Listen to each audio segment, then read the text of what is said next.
स्नेहदा स्पन्दन स्नेहदा स्पन्दन।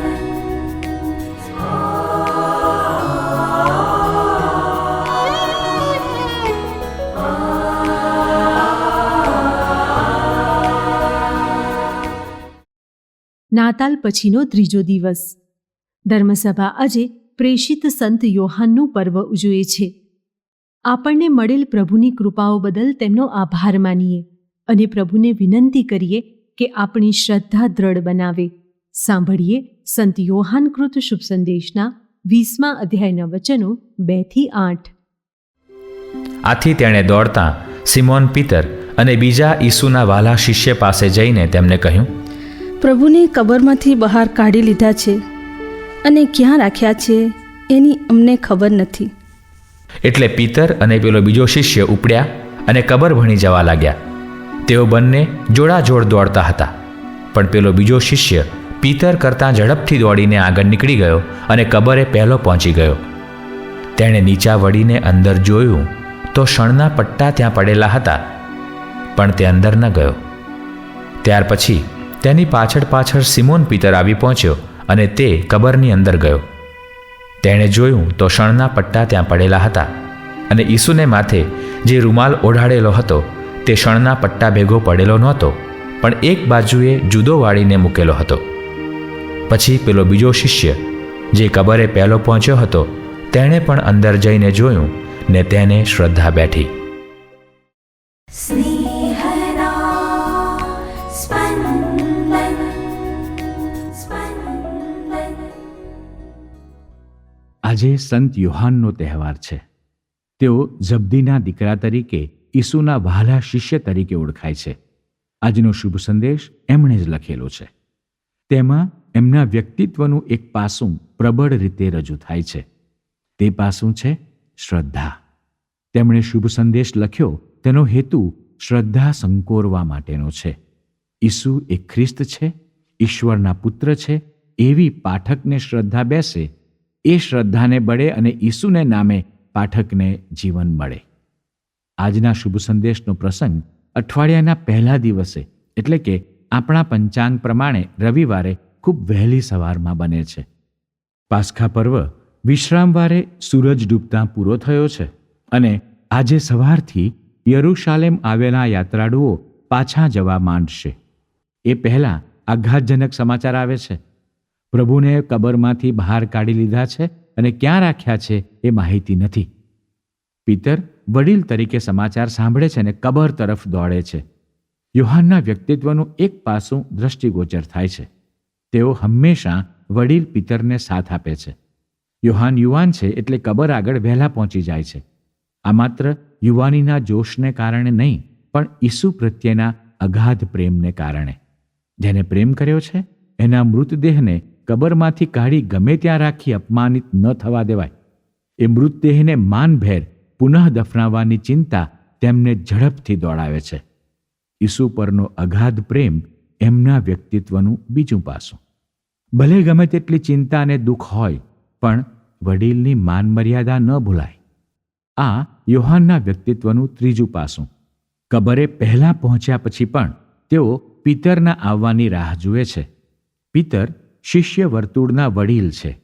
એ પહેલાં કબરમાં પ્રવેશે એ એમનું માન જાળવ્યું કહેવાય. પિતરના અંદર ગયા પછી યોહાન કબરમાં પ્રવેશે છે. બહારથી નીચા વળીને યોહાને અંદર જોઈ લીધું હતું. તેમને શણના પટ્ટા પડેલા જોવા મળ્યા હતા. એ જોનારી એમની ચર્મચક્ષુ હતી. હવે અંદર જાય છે ત્યારે કબરમાં યોહાનના અંતરચક્ષુ ખુલે છે. તેમને શ્રદ્ધા બેસે છે. ઈસુએ જાહેર જીવન દરમિયાન તેમની મહાવ્યથા, મૃત્યુની આગાહી કરી હતી અને ત્રીજે દિવસે સજીવન થશે એ પણ આગાહી કરી હતી. ઈસુની મહાવ્યથા અને મૃત્યુ તો ઇતિહાસ બની ગયા. આજે તો ત્રીજો દિવસ છે. યોહાન અંતરથી પામી ગયા કે પ્રભુને કબરમાંથી કાઢી લીધા નથી. પ્રભુ મૃત્યુની યંત્રણામાંથી બહાર ગયા છે. પ્રભુ સજીવન થયા છે.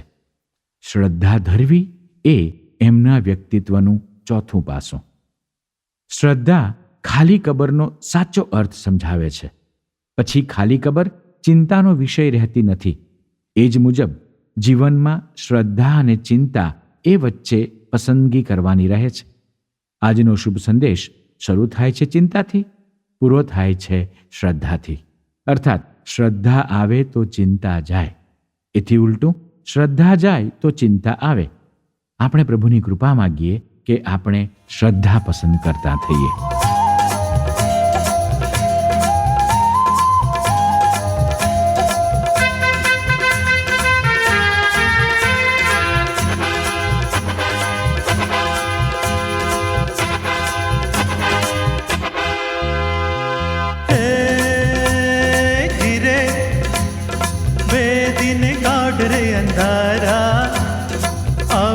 આવ્યા હો અજવાડા, નવલું જીવન એ દેનારા, નવલું જીવન એ દેનારા. હા હા હા હા હા હા હા હા ચિરે.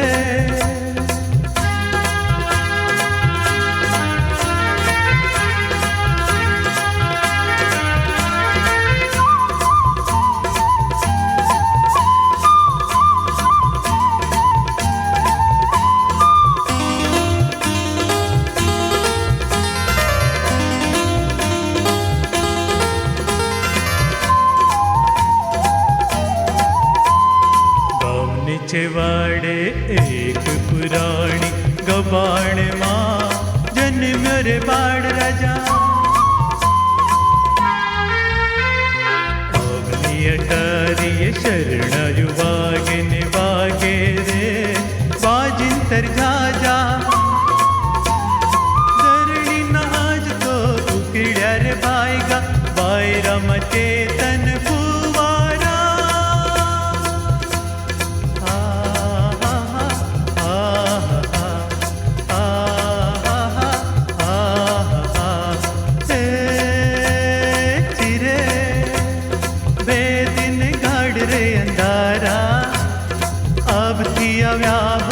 અજવાડા. નવલું જીવન એ દેનારા, નવલું જીવન એ દેનારા. હા હા હા હા હા હા હા હે જીરે.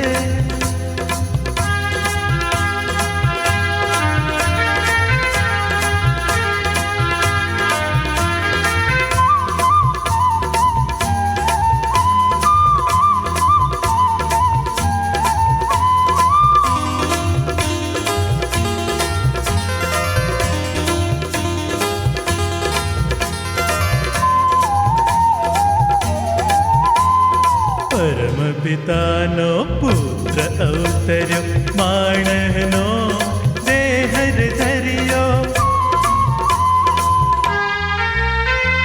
મધુર રતલડીમાં આયો રે વાલો, વાલનો ભરે જાણે દરિયો. હાલ્યો રે આવે કઈ લોક એને જોવા, મુખડે હો હેતના